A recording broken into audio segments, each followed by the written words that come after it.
नमस्कार, आपण पाहता छावा न्यूज आवाज जनतेचा। आज आपण रविराज कोकाटे यांच्या घरी आलेलो आहोत। एक विषय आहे खूप दिवसापासून रेंगाळत चाललेला आहे, तर तो काय विषय आहे आज आपण हा जनतेसमोर मांडणार आहे। नाव सांगा। राजकिरण दत्ता कोकाटे, राहणार डोके। काय विषय आहे?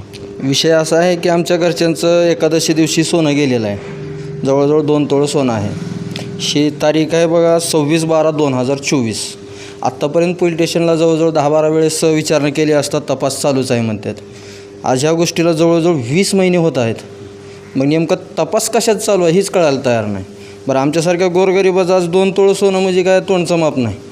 जवळजवळ आजच्या भावाने म्हणलं तर 2,80,000 रुपयाचा मुद्देमाल आहे। मग 2,80,000चा मुद्देमाल गेला कुठं? आत्तापर्यंत ह्यांना विचारलं तपासाचं काय झालं साहेब, चालू आहे।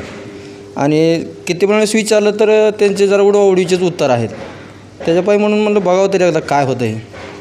तर आपल्यासोबत ताई आहेत। एफ-आय-आर आहे त्याचा, एफ-आय-आरची कॉपी आहे पूर्ण। त्याच्यामध्ये त्यांचा सुद्धा उल्लेख आहे स्पष्ट की 2 तोळे सोनं आहे आणि ह्या सोन्याची पावती पोलीस स्टेशनला जमा आहे। पोलिसांना फोन केला की सांगतो बघतो चालू आहे, 8 दिवसांनी बघू, 10 दिवसांनी बघू, 12 दिवसांनी बघू, हेच उत्तर आहे। ह्याच्या पलीकडे काही उत्तर वेगळं नाही। ज्यावेळेस मी फोन करील त्यावेळेस सेम उत्तर आहे, उत्तरातसुद्धा काही बदल नाही। तर आपल्यासोबत ताई आहेत। मला सांगा, तुमचं सोनं कुठं चोरी गेलं? तेरच्या मंदिरामध्ये काय काय होतं त्याच्यामध्ये? मिनी घंटा लेख होतं, मिनी घंटण होतं। मिनी घंटण चोरी गेलेलं मंदिरात, हे तुमच्या लक्षात कधी आलं? लगेच 5 मिनिटात बरं, त्यानंतर तुम्ही काय केलं? पोलिसांना भेट दिली। पोलीस त्यावेळी लगेच आले तिथं? लगेच आले आणि कॅमेरे चेक केले तर माझ्या पाठीमागं तोंड बांधून ती महिला होती। स्कार्फ बांधून तुमच्या पाठीमागे महिला होती? हो। त्या महिलेपाशी मूल वगैरे काय? मूल होतं, एक मूल होतं। परत बाहेर गेलेली पण दाखवले। ज्यावेळेस सापडली त्यावेळेस माझं सोनं नाही सापडलं तिच्याकडं, दुसऱ्या महिलांचं सापडलं। तिनं बाहेर गेल्यावर पास केलं माझं सोनं। बरं, त्या महिलेला पोलिसांनी पकडलं का लगेच? पकडलं। डोकी पोलीस स्टेशन आणल्यानंतर तुम्हाला बोलवलं खात्रीसाठी? हो, बोलवलं होतं। तुम्ही ओळखलं का त्यांना तिथं? हो, ओळखलं। त्यानंतर पोलीस काय म्हटले? ते दे म्हणत होते, मारत होते, पण तिनं म्हणत होती घेतलं नाही, घेतलं नाही। आणि तिच्याजवळ छोटं बाळ होतं, ते म्हणत होतं मम्मी घेतलंस तू देऊन टाक। ते रडत होतं, ते माझ्याजवळ येऊन बसलं। मी त्याला बराच वेळ घेतलं होतं, ते खूप रडत होतं मम्मी देऊन टाक, घेऊ नको त्यांचं सोनं। तर ती म्हणायची की मी माझ्या बाळाच्या अंगावरचं देते, घे, मला सोडून दे, माझं पण तुला सोनं घे, माझ्या लेकराचं पण घे।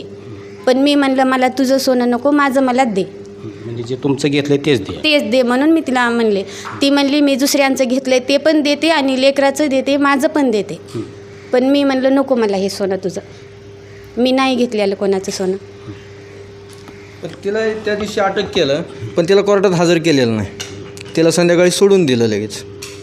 म्हणजे त्याच दिवशी संध्याकाळी सोडून दिलं।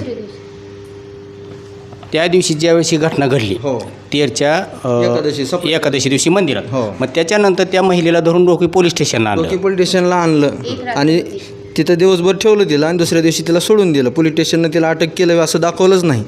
अगर तिला कोर्टात हजर केलं नाही, काय नाही, बाकी पुढची प्रोसेस काहीच नाही। बरं, त्याच्यानंतर परत तुम्ही पोलीस स्टेशनला गेले का? हो, गेलो नाही, बऱ्याच वेळेस गेलो, पण काय नाही, तपास चालू आहे, बघू म्हणतात। ह्याच्या व्यतिरिक्त काय नाही दुसरं।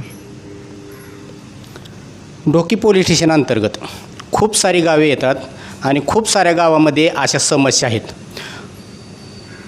चोरी झाली, चोर सापडला, CCTV फुटेज सापडले, आरोपी धरला, मग मुद्देमाल कुठं गेला? तर डोकी पोलीस स्टेशननं यांची दखल घेऊन यांचा जो काही मुद्देमाल आहे, जो चोरी झालेला, कारण त्यांच्याकडे पावत्या आहे, त्यांनी त्याच्या पावत्या जमा पण केल्यात, तर यांचा जो काही माल आहे तो यांना परत मिळवून द्यावा। धन्यवाद। तसेच आमच्या छावा न्यूज चॅनलला सबस्क्राईब करा, लाईक करा, शेअर करा। धन्यवाद।